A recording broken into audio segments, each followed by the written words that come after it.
Yes, coucou, bonjour à toi. Dans cette vidéo, j'avais envie de te partager, te rappeler, te confirmer, je ne sais pas où tu en es dans ta croyance, la différence entre je sais et je crois.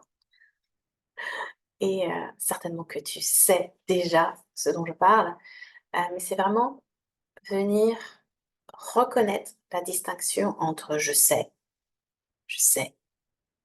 et je crois profondément.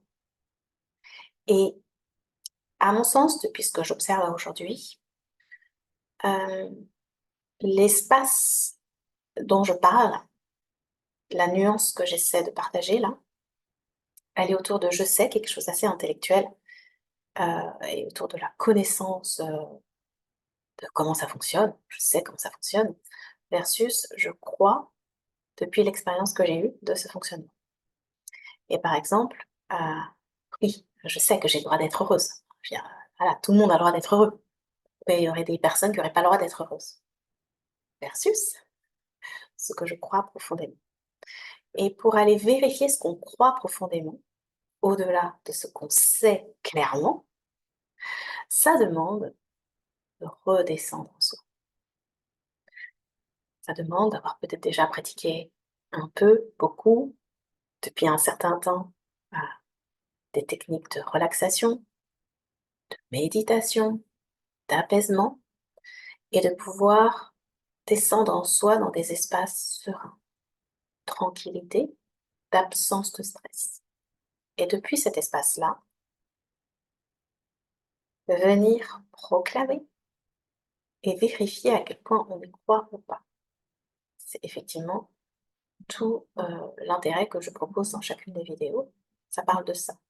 Est-ce que je sais? Et souvent on le sait, on a tous lu les bouquins, on a tous écouté des vidéos, on a tous eu des discussions qu'il faut qu'on s qui font qu'on sait, mais est-ce qu'on le croit? Et donc vérifier si j'ai le droit d'être heureuse, ça se passe pas là, ça se passe beaucoup plus bas. Et quand je respire profondément, peut-être plusieurs minutes, avec peut-être une musique apaisante qui va m'accompagner à me détendre. Je me positionne dans une posture confortable, de préférence soit debout, soit assise, mais confortable, et que je vais venir prononcer une phrase qui vient parler de ce que je sais, mais à vérifier à quel point je crois. Depuis cet espace de tranquillité, je saurai si j'y crois ou pas. Et quand je vais prononcer la phrase, j'ai le droit d'être heureuse, automatiquement, mon mental va venir confirmer ou infirmer cette croyance. Mon corps va venir se contracter ou se détendre, peut-être bouger d'un côté ou de l'autre, pour me signifier à quel point toute la structure, toutes les dimensions actuelles de notre expérience terrestre y croient ou pas à ce qu'on sait parfaitement. J'ai le droit de me sentir bien la plupart du temps, c'est une évidence. Par contre,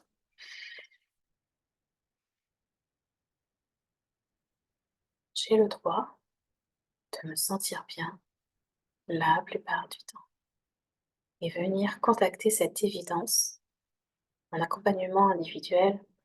Je guide jusqu'à percevoir cette reconnaissance intérieure d'évidence et que plus rien ne s'oppose à cette vérité universelle.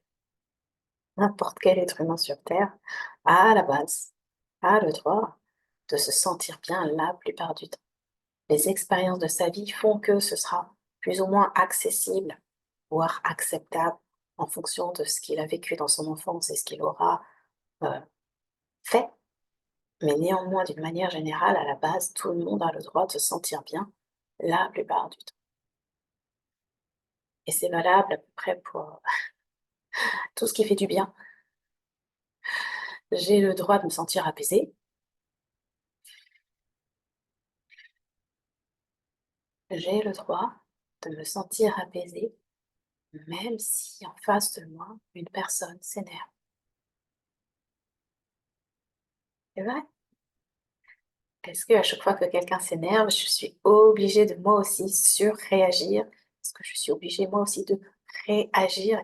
Est-ce que je suis moi aussi obligée de répondre à hauteur de l'agression que je suis en train d'avoir l'impression de vivre? Pas obligatoirement. Autre chose est possible. Et ça se muscle qu'autre chose est possible. Et plus j'observe qu'on est dans une tranquillité intérieure, que très peu de choses viennent bousculer véritablement, et bien plus c'est accessible de se sentir bien la plupart du temps, au-delà même des expériences plus ou moins douloureuses, difficiles, traumatisantes qu'on a pu vivre tout au long de notre vie. Et ça, c'est vraiment aujourd'hui quelque chose que je continue d'accompagner, qui est très important pour moi, vraiment, quand je regarde ma vérité intérieure. C'est important pour moi, un maximum de personnes sur Terre se sentent bien la plupart du temps. Il n'y a aucune opposition à moi. C'est mon évidence. Ce n'est pas l'évidence de tout le monde, c'est OK. C'est pas forcément la priorité de tout un chacun. C'est OK, mais plus on sera nombreux, nombreuses à choisir, à croire profondément qu'on a le droit de se sentir bien, la plupart du temps, plus ce monde s'apaise, parce que j'ai moins envie de surréagir. J'ai plus facilement accès à une solution apaisante à notre différend. Parce que toi aussi, bien évidemment, que tu as le droit de te sentir bien la plupart du temps. Voilà, ça c'était ce que j'avais vraiment envie de partager. J'ai parfois l'impression de me répéter, mais je suis pas certaine qu'on puisse répéter trop souvent que tout à chacun et donc toi également as le droit de te sentir bien la plupart du temps. Et il n'y a rien qui s'oppose à ça. Rien ne devrait s'opposer à ça. Rien ne devrait contrarier ça. Quand bien même tu ne sais pas encore exactement comment faire, quand bien même tu ne sais pas encore à quoi ça ressemble, néanmoins, d'une manière générale, j'ai le droit de me sentir bien la plupart du temps. Et je te souhaite profondément de te sentir bien la plupart du temps et que prononcer cette phrase ne stimule plus en toi aucun bâillement, aucune larme et que tu puisses contacter l'évidence de cette vérité intérieure. Et si aujourd'hui encore, à m'entendre dire ça ou à t'entendre le prononcer, tu bailles énormément, voire tu pleures, c'est qu'il y a encore du mouvement à mettre en toi pour venir nettoyer, débarrasser, éloigner tout ce qui s'oppose à cette expérience de vie. Parce que c'est accessible indépendamment du contexte mondial, local, financier, familial que tu vis. Tu as le droit de te sentir bien la plupart du temps.